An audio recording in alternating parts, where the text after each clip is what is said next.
Bienvenidos al informativo de Magnífica TV, dedicado a ofrecerte las noticias más relevantes de la Iglesia. Hoy es miércoles, 18 de enero de 2023, y estos son nuestros titulares. Ha muerto el cardenal Pell, exsecretario de Economía del Vaticano. Le falló el corazón después de una operación quirúrgica de prótesis de cadera. En su último artículo escrito antes de morir y publicado después, el cardenal Pell critica duramente el sínodo sobre la sinodalidad. El secretario del Papa Benedicto ha publicado un libro en el que recoge, entre otras cosas, las opiniones del difunto sobre lo ocurrido en la Iglesia tras su renuncia. La dictadura sandinista de Nicaragua lleva a cabo un juicio farsa contra un obispo, al que acusa de haber participado en actividades políticas contra el régimen. Los obispos de Perú han hecho reiterados llamamientos al diálogo y al fin de la violencia, tras los graves enfrentamientos entre la policía y los manifestantes. El cardenal George Pell ha fallecido en Roma a los 81 años.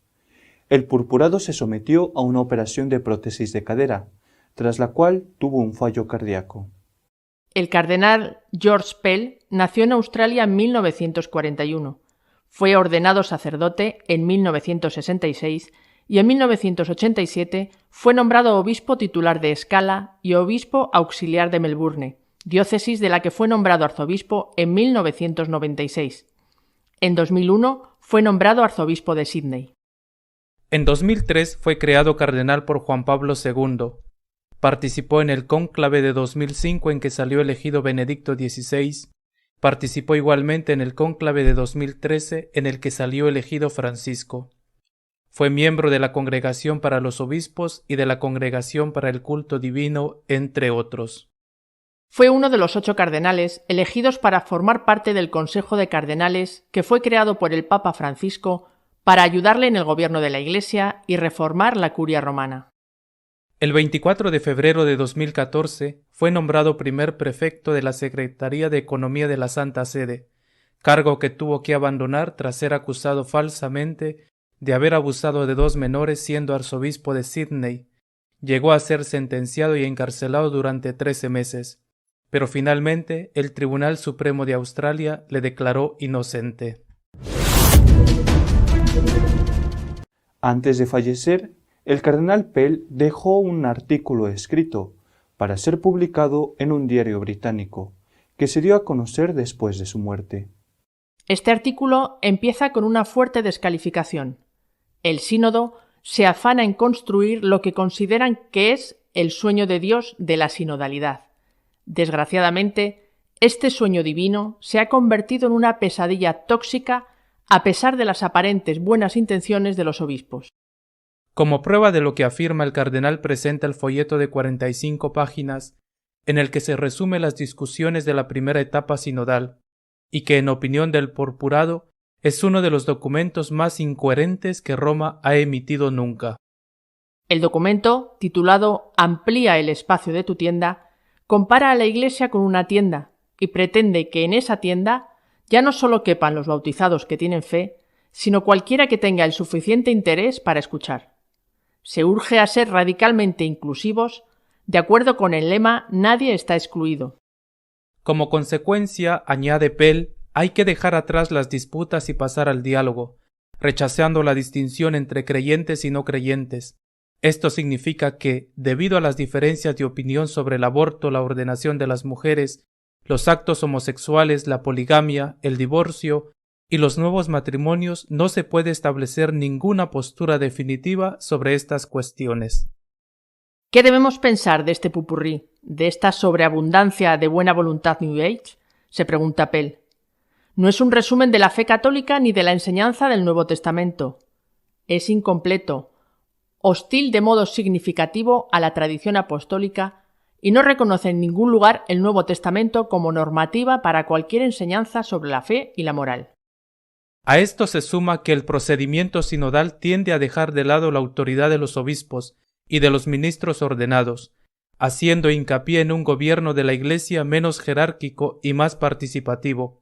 No permite que los obispos voten y presenten propuestas, sino que solo pueden transmitir las opiniones del comité organizador al Santo Padre.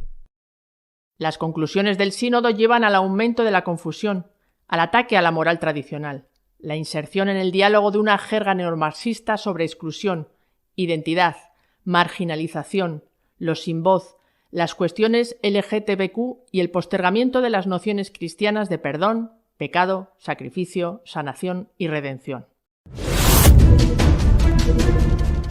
George Gascoigne, secretario del Papa Benedicto, ha publicado un libro en el que se recogen las opiniones del pontífice sobre lo sucedido tras su renuncia. El secretario personal del difunto Benedicto XVI, Monseñor George Gascoigne, ha escrito un libro que, en palabras de su editor, destapa las calumnias flagrantes, las maniobras oscuras, los misterios y los escándalos que mancillaron la reputación de Benedicto XVI.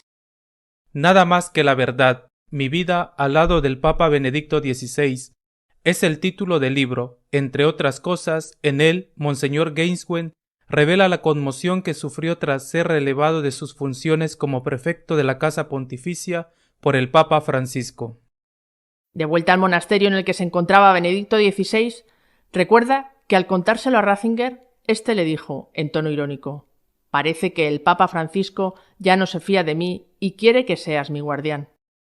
También cuenta el dolor en el corazón que le causó a Benedicto XVI el mutuo propio del Papa Francisco, Traditiones Custodes, por el que se recortaba considerablemente la posibilidad de que los sacerdotes celebraran misa según el rito antiguo. Asimismo, explica que las continuas comparaciones entre el Papa Francisco y Benedicto XVI siempre han entristecido a Ratzinger, sobre todo cuando el comentario procedía de desde dentro del Vaticano. Así, pone el ejemplo de la decisión del Papa argentino de no vivir en los apartamentos del Palacio Apostólico y mudarse a una habitación más pequeña de Casa Santa Marta. Gascoigne incide en que la decisión de Francisco no puede atribuirse a una cuestión de ahorrar dinero, ya que aunque no viva ningún pontífice, sigue siendo atendido desde el punto de vista de la limpieza y la manutención, sino a la psicología personal del propio Papa Francisco. Monseñor Álvarez, obispo de Matagalpa, en Nicaragua, está siendo juzgado por el régimen comunista, acusado del delito de traición contra el Estado. Monseñor Álvarez, obispo de la diócesis de Matagalpa, ha sido llevado a juicio, acusado de conspiración para atentar contra la integridad nacional y propagación de noticias falsas a través de las tecnologías de la información y la comunicación en perjuicio del Estado y la sociedad nicaragüense. Los jueces dictaron prisión preventiva contra el obispo y confirmaron su arresto domiciliario. También se mantiene una orden de detención contra el sacerdote Uriel Antonio Vallejos, sobre quien pesan los mismos cargos que sobre el obispo y que sigue en el exilio. El 13 de diciembre el tribunal había admitido la acusación contra Monseñor Álvarez y había confirmado el arresto domiciliario del obispo. Álvarez había sido sacado del Palacio Episcopal el 19 de agosto por agentes de policía, junto con sacerdotes, seminaristas y laicos, tras permanecer 15 días encerrado a la fuerza en su residencia, acusado de intentar organizar grupos violentos. Desde hace más de un año se vienen produciendo en Nicaragua actos de persecución contra la Iglesia Católica, por supuesto apoyo a los opositores al gobierno de Ortega. En 2022 el gobierno sandinista expulsó del país al nuncio apostólico Monseñor Sometar y a 18 monjas de la Madre Teresa de Calcuta. También encarceló a 7 sacerdotes y 2 colaboradores de la diócesis de Matagalpa, cerró 9 emisoras de radio católicas y retiró 3 canales católicos de la programación televisiva e impidió procesiones. Ante la grave situación que se vive en Perú, los obispos han pedido el fin de la violencia, desencadenada tras la destitución del presidente Castillo. Los obispos peruanos han publicado 2 comunicados con 24 horas de diferencia para solicitar que acabe la violencia que está asolando el país con decenas de víctimas mortales. No podemos volver a la era oscura del terror que mantuvo al país de luto durante 20 años. Esta situación merece la enérgica condena de todos, para reafirmar con absoluta urgencia el imperativo no a la violencia, venga de donde venga, expresó el Consejo Permanente de la Conferencia Episcopal del Perú. En las últimas 48 horas, el epicentro de la protesta fue la región suroriental de Puno, donde Castillo había obtenido cerca del 90% de los votos en 2021. A los 17 muertos del lunes en Juliaca, en los enfrentamientos entre policías y manifestantes, se sumó el brutal asesinato de un agente del orden quemado vivo dentro de su automóvil. El llamamiento de los obispos parte precisamente de ese hecho.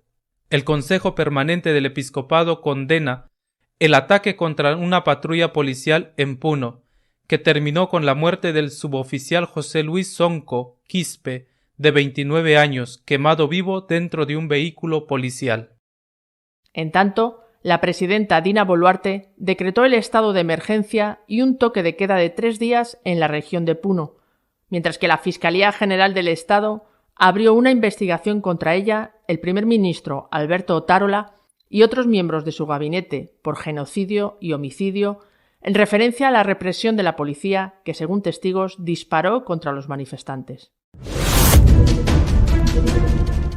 Nuestro editorial de esta semana está dedicado a la muerte del cardenal Pell y a los rumores sobre la salud y la renuncia del Papa Francisco. El comentario de la semana pasada estuvo dedicado a un testamento, a 2 testamentos en realidad. El testamento del Papa Benedicto y las últimas palabras que dijo poco antes de morir. Esta semana quiero hablar de otro testamento, aunque quizá no sea esa la palabra correcta. Me refiero a que el cardenal Pell, que acaba de morir, ha dejado un artículo escrito, un artículo póstumo, porque aún no se había publicado cuando llegó su muerte. Pero antes de la muerte del cardenal Pell, han ocurrido esta semana muchas otras cosas. Apenas muerto, el Papa Benedicto empezó a circular un rumor de forma insistente que decía que el Papa Francisco estaba ya a punto de dimitir y que si no lo había hecho era porque no quería que existieran 2 papas eméritos. Ese rumor de que el Papa Francisco va a dimitir le acompaña desde casi el inicio de su pontificado. Ya he dicho en otras ocasiones que el Papa no me parece a mí, que sea una persona que dimite. Es verdad que su salud no es perfecta, tiene 86 años. Es verdad que lo de la rodilla no se ha solucionado y que sin duda le tiene que causar fuertes dolores a pesar de los calmantes. Pero a mí me parece que si tuviera algo más grave, los médicos no le permitirían marcharse a este viaje que va a hacer dentro de unos días a el Congo y a Sudán del Sur. Claro, a los 86 años puede ocurrir cualquier cosa, un empeoramiento grave de su salud. Pero si esto no sucede, mi opinión es que el Papa Francisco no va a dimitir en contra de lo que dicen o desean algunos. La segunda cosa que se ha planteado esta semana era que ahora el Papa Francisco va a poder gobernar como quiere gobernar, porque hasta ahora, supuestamente, si no lo ha hecho, ha sido porque la existencia del Papa Benedicto le frenaba. Según estos, el Papa Benedicto era una especie de catalizador de descontentos y de no haber estado él, Francisco hubiera hecho otras cosas. Repito lo mismo que con la dimisión. No me parece a mí que el Papa Francisco sea un tipo de persona que se autolimita, máxime cuando era consciente de que Benedicto iba a guardar silencio casi pasara lo que pasara. Ahí está la prueba. Silencio ante la publicación de Amoris Laetitia, silencio ante la publicación de Traditionis Custodes y silencio ante determinados nombramientos muy importantes que, desde luego, no le gustaron nada a Benedicto porque iban en contra de lo que él había hecho y de cómo él había gobernado la Iglesia. El Papa Benedicto guardó silencio y eso el Papa Francisco lo sabía y contaba con ello. Por eso no creo que la ausencia del Papa Benedicto vaya a liberar, como algunos dicen, al Papa Francisco y vaya a poder ser desde ahora él mismo. A mí me parece, por supuesto, puedo estar equivocado, que las cosas van a seguir por el estilo igual que hasta ahora, salvo sorpresas, porque la vida ciertamente siempre te da sorpresas. El tercer acontecimiento de esta semana ha sido la publicación del libro del secretario personal del Papa Benedicto, Monseñor Ganswein. El libro se titula Nada más que la verdad y ha sido acogido casi de forma universal como una venganza de Ganswein contra Francisco por haberle quitado de prefecto de la Casa Pontificia, como un ataque durísimo contra Francisco.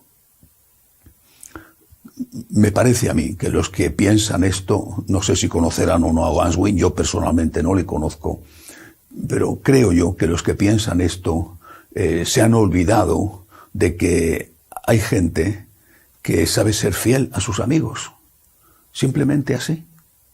Hay gente que sabe ser fiel a sus amigos en medio de una multitud que cambia de un momento a otro las fidelidades inquebrantables y que las cambia de uno a otro y de un momento a otro, y que lo mismo que era fidelísimo a uno es fidelísimo al siguiente aunque no tengan mucho que ver, o lo mismo que hay muchísimos que han hecho del silencio su forma de supervivencia, pues hay algunos, aunque sean pocos, que saben ser fieles a sus amigos. A mí me parece que lo que ha hecho Ganswein es un acto de amor y de fidelidad a alguien a quien apreciaba mucho y que consideraba su maestro, a alguien al que cuidó de su cuerpo y de su alma, al Papa emérito, al Papa Benedicto XVI. No me parece a mí que sea un ataque contra, sino un alegato a favor de, y que nos ha permitido conocer en realidad cómo tiene que actuar un Papa emérito. Porque si hemos visto que delante de cosas que no le gustaban, Benedicto cayó, Benedicto estuvo en silencio, del mismo modo tendrá que comportarse un Papa emérito en el futuro si es que vuelven a existir papas eméritos. Luego ha venido lo de la muerte del cardenal Pell.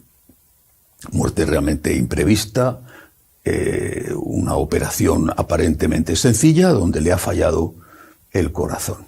Y lo primero que hay que hacer, es rezar por su alma, para que Dios le dé la paz que intentaron quitarle sin éxito sus enemigos de fuera de la Iglesia y sus enemigos de dentro de la Iglesia. Pell es un confesor, es un mártir sin derramamiento de sangre. Su defensa de la Iglesia, su deseo de colaborar con Francisco, que le había puesto al frente de la economía de la Iglesia para eso, le granjeó tantos enemigos que le acusaron de algo absurdo, que no tenían ni el más pequeño asomo de verosimilitud y que, sin embargo, con unos jueces sospechosamente a favor de lo ridículo, le llevaron a la cárcel donde estuvo más de un año en aislamiento y donde podía haberse quedado el resto de su vida. Afortunadamente, el Tribunal Supremo de Australia decidió que aquella sentencia condenatoria era absurda y que no tenía ninguna base jurídica. Le absolvió y le puso en libertad. Pero Pell, que nunca ocultó lo que era, que no era de los que se callaban, Pell había escrito un artículo que no se había publicado cuando llegó sorprendentemente, inesperadamente, su muerte. Ese artículo, conocido después, podría decirse que es un testamento. Es un alegato durísimo contra el sínodo de la sinodalidad, no contra el sínodo alemán, sino contra el sínodo de la sinodalidad. Es un alegato durísimo. Dice que es, lo califica así, una pesadilla de la que hay que librarse cuanto antes, que es algo, son palabras suyas, que es un documento, el borrador, el documento de trabajo que ya se ha publicado, que es un documento incoherente, el documento más incoherente que haya publicado Roma, dice. Bueno, pues esto sí que es un alegato firmado por alguien que tenía autoridad moral en la Iglesia. Sin embargo, no me parece a mí que vaya a tener mucho efecto esta crítica durísima del difunto cardenal Pell al sínodo de la sinodalidad, y no me parece que vaya a tener efecto porque la suya era ya una voz que clamaba en el desierto. También estos días se ha dicho que Pell es el autor de un documento que circuló entre los cardenales el año pasado y que es una crítica realmente feroz, terrible, al pontificado de Francisco. El documento lleva como autor un seudónimo, Demos, pueblo, y critica todos los puntos que al autor le parecen contrarios a la doctrina, a la enseñanza, a la tradición de la Iglesia en este pontificado. Ahora bien, es un documento escrito con seudónimo, es decir, un anónimo. Atribuir ese documento al cardenal Pell, a mí por lo menos me parece aventurado, si no se tiene la constancia, la certeza de que eso es así. Creo que lo que sí ha dicho Pell, no solamente con ese artículo donde califica el sínodo de la sinodalidad como una pesadilla tóxica, pero atribuir demos al cardenal Pell no es necesario y me parece de verdad arriesgado. Es mucho mejor ver lo que sí que ha dicho Pell con toda certeza para poder meditar sobre ello y sacar las conclusiones. Una de las conclusiones que me parece que hay que sacar es que la Iglesia está sometida a fortísimas tensiones internas. Esto creo que es evidente, que es incuestionable. Aparte de estar informado, que hay que estarlo, lo más importante en este momento tan complicado es rezar, pedirle a Dios nuestro Señor, que sí que existe, aunque algunos parece que ya lo han olvidado, pedirle a Dios nuestro Señor que escuche el clamor de su pueblo, que como cuenta el libro del Génesis que hizo con los israelitas esclavos en Egipto, oiga el grito de ese pueblo que sufre y que venga pronto a liberarlo. Hasta la semana que viene, si Dios quiere. Seguiremos informando de lo que pasa en la Iglesia, pero para que no te pierdas nada de nuestra programación, puedes seguirnos en nuestra página de internet www.magnificat.tv. Hasta dentro de 2 semanas, si Dios quiere.